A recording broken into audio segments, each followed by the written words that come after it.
Hey everybody, Terry King here from Jafffa Adventures. Today we're going to talk lithium batteries.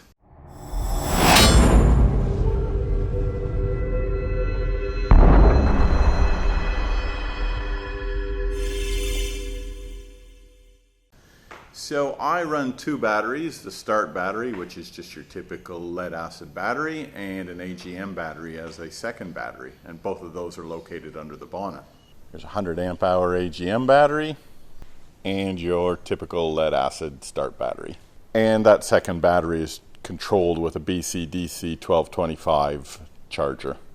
Now I'm not going to go into the pros and the cons of lithium versus AGM. If you want to have a look at that, there's a million videos on YouTube out there.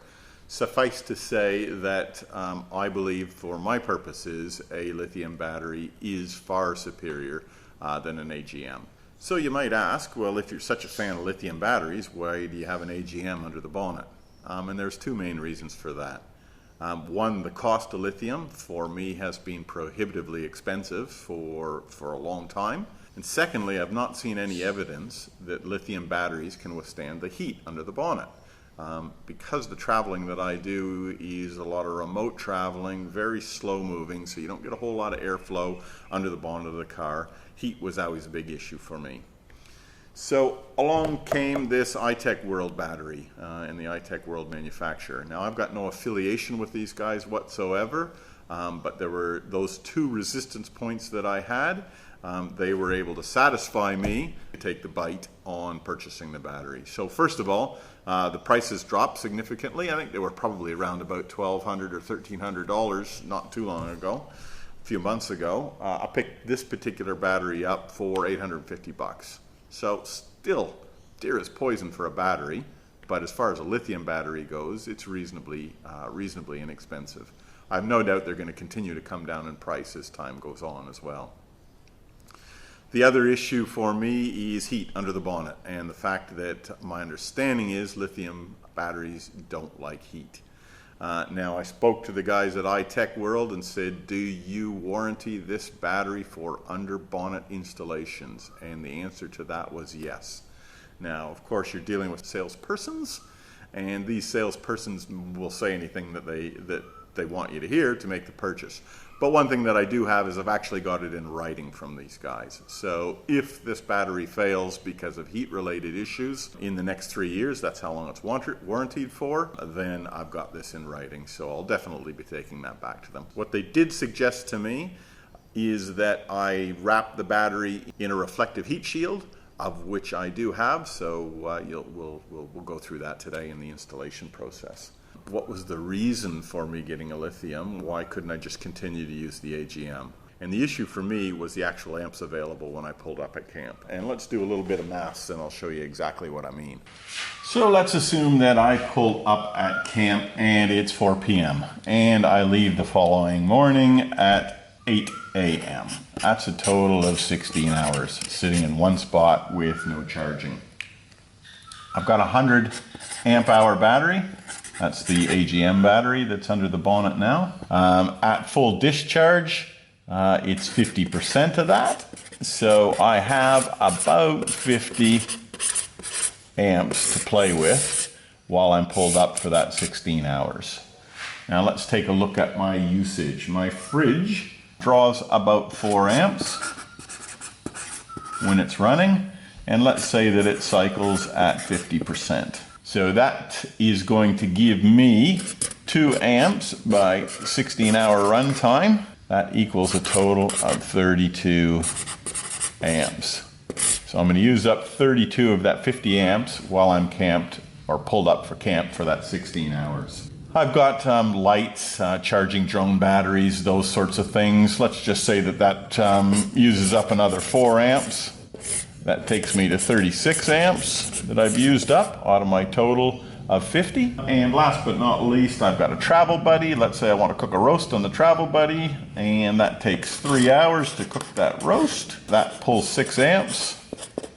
That's 18 amps. 18 amps and 36 amps is 54 amps out of 50.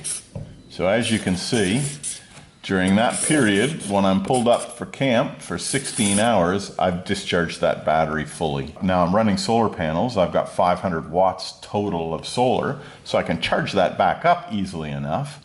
But the fact of the matter is, I'm running that battery down to pretty much flat during that period of time. So it's 120 amps. The lithium, they say you can drop to 80%, and there's an internal battery management system which cuts out at that 80%. So 120 by 80%, if my maths are right, gives me 96 amps to play with during that time when I'm pulled up for camp. Now that is almost double what I'm getting out of my AGM batteries now, and will more than suffice for what I'm using during camping. Anyway, that's the reason right there. I'll have 96 amps of usable juice.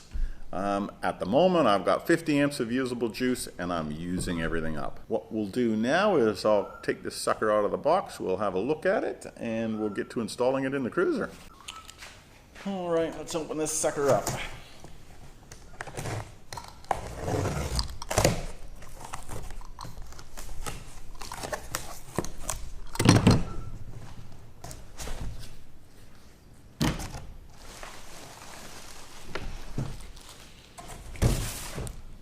Another massive advantage with lithium, of course, is the weight.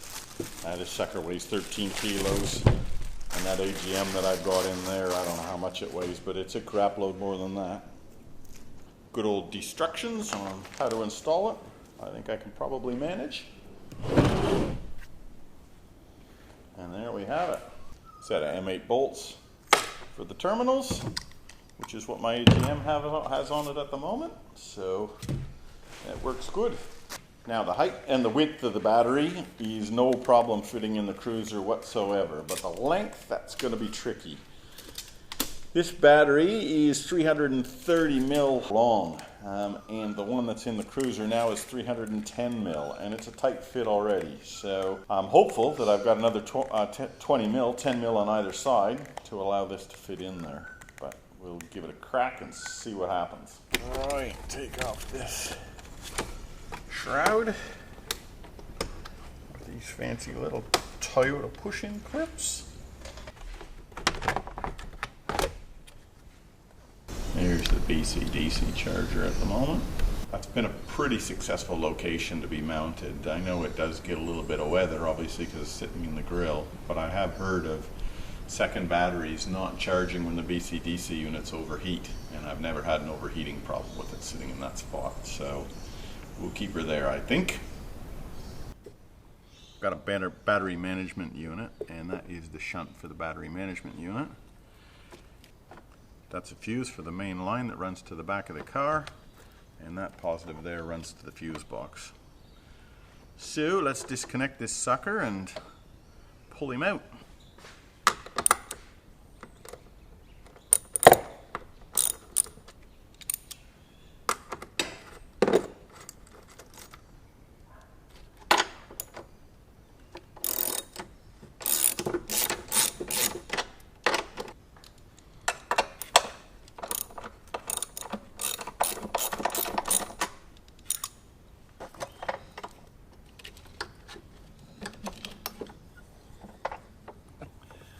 You out of the road. You out of the road. I think we're ready.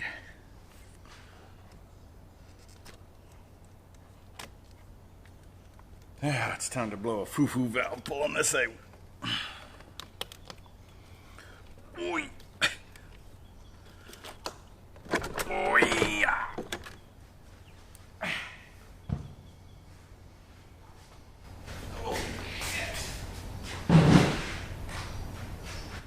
That is ridiculously heavy. Alright, I can see I'm going to have to mod this battery tray, because there's no way that lithium will fit inside of there. So I'm going to have to chop these sides down, I believe. There's the lithium and the AGM side by side, and there's the size difference. Same height,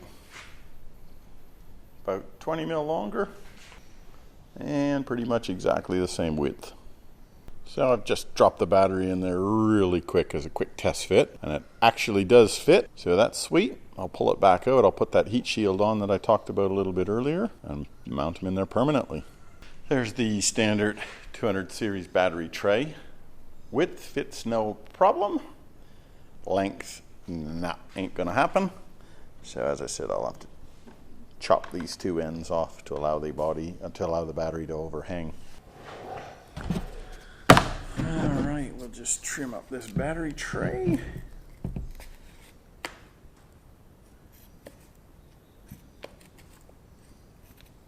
Pretty soft plastic.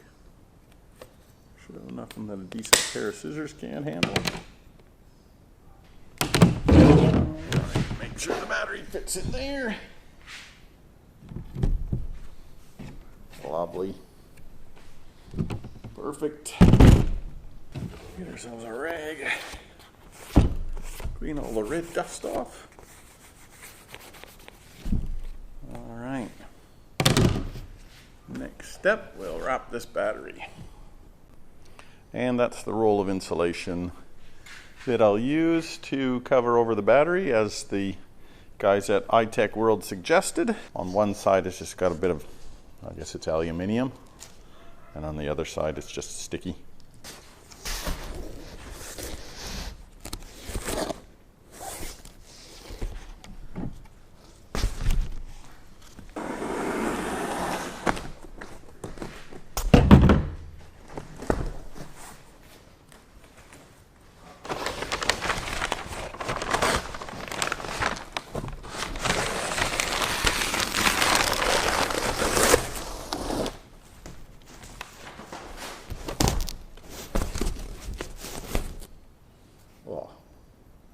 That's awesome.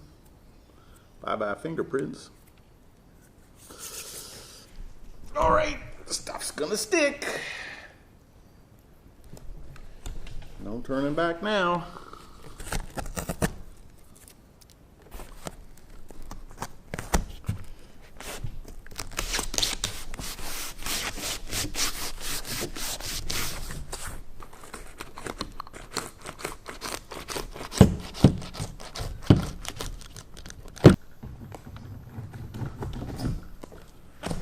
Lovely.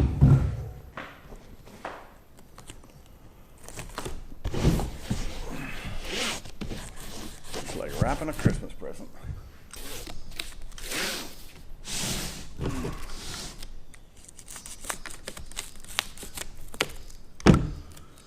All right, there we have it.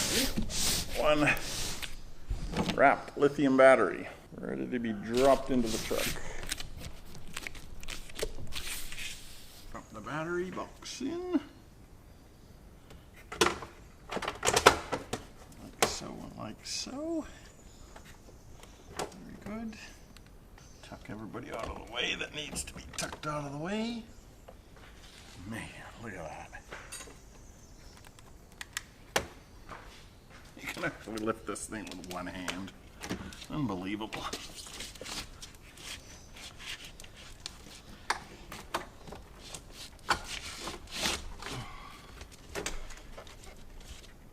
There we have it.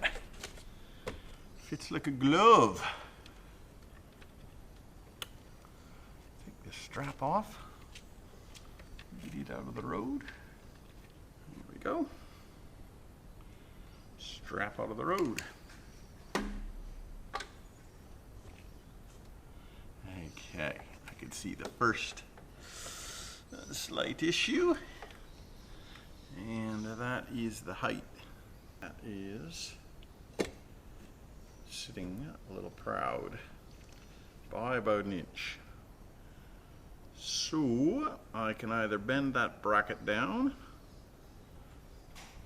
or put a little spacer in there, and I think I'll probably have to bend it down because that plastic shroud sits over top of that. Yes, it sure does. It sure does. No, I'm going to bend that bracket down a little bit, because if I tighten that and continue to tighten that, that's only going to put more force on the battery. potentially damaging the battery. All right, we'll run these 12mm bolts down.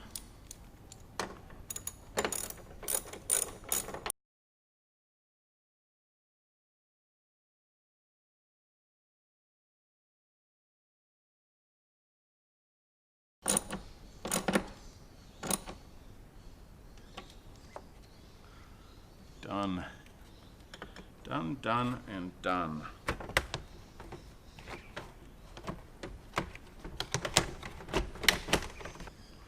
DC charger is flashing that it recognizes the battery. I will have to reprogram the shunt because at the moment it's got a 50% discharge rate as flat, and I can change that to an 80% discharge to be flat. Well, there we have it. One under bonnet mounted lithium battery. There's the clearances. So it's tight, but it does fit. All right, Vitron Connect, Landcruiser. 13.32 volts, no current, haven't consumed any amp hourage, infinite time remaining, and the start battery is at 12.71. So let's go in and set this battery up. Battery capacity 120 amp hours. Done. Low state of charge relay. Alarm at 50%. This is the area here where you make the adjustments to tell the Vitron unit what the floor of the battery is, i.e. the complete discharge rate. And in the Lithium's case, it's 20%. All right, lithium battery installed. We've got the insulation around the battery. It's sitting on the charger at the moment, but it was at around 95% charged anyway, so that's all good. But all in all, I'm pretty happy with the install. Fit, no problem at all. Had to do a little bit of modification to the plastic tray that the battery sits in, and I had to bend the bracket that holds the battery down marginally, but that was just a matter of popping it in the vise and swinging off of it. And that's it. We'll see how this performs over the coming months and coming years, but I'm pretty stoked to have 96 amp hours of real juice in a battery that I can pull out, which is fantastic. So if you've got any questions, drop me a comment, hit the subscribe button, hit like, and that's it for today. Happy motoring, everybody, and keep the shiny side up. Talk to you later.